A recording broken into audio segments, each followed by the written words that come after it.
Hello, it's Haley with the Armageddon Report. I was gonna get to tell you how relaxed and groovy the next few days might be, but then day 2 outlook got bumped up from 5% to 15%, so that puts it in slight risk category.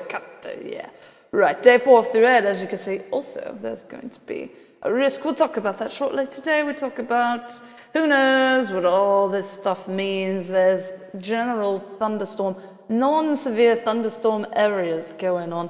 So we look specifically to the severe wind map. That'd be winds 58 miles per hour and greater, 5% chance up here, 5% chance down there. Severe hail, 1 inch or larger, so 5% risk, so not quite as far west going on with that. And then not at all down there.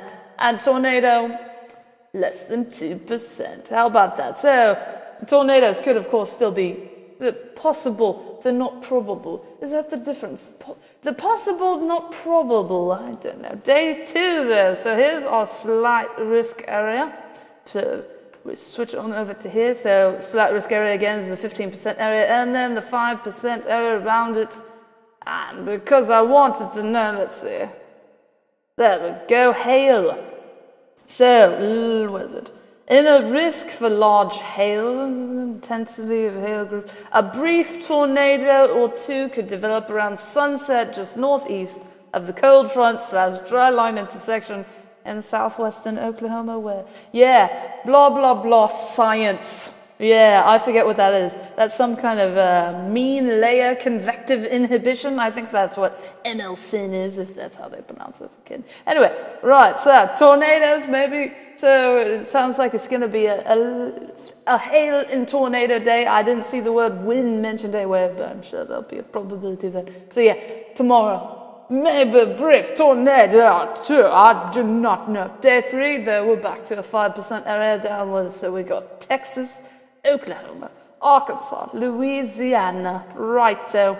Day 4 through 8, they mention, I believe, a mesoscale convective system, squall line, something along those lines, pressing along the cold front. There we go, squall line should develop along the cold front, wherever the cold front may be. So squall lines, that's where I believe it's synonymous with the term QLCS, quasi-linear convective system. Right, I think they're synonymous. They're similar anyway. So yeah, squall line, that's where you see those large lines, basically a connected thing.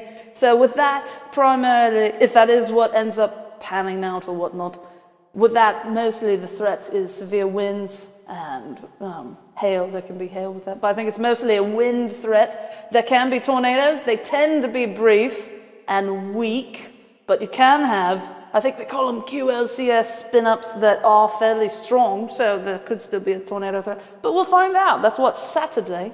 So we'll find out Saturday what's going on, right, with the tornado probabilities and whatnot. Now, I have no idea what that map looks like, what it means. We'll look at this one. So this is today. WikiWix is wickedwx.com. That's where you can read stuff over there.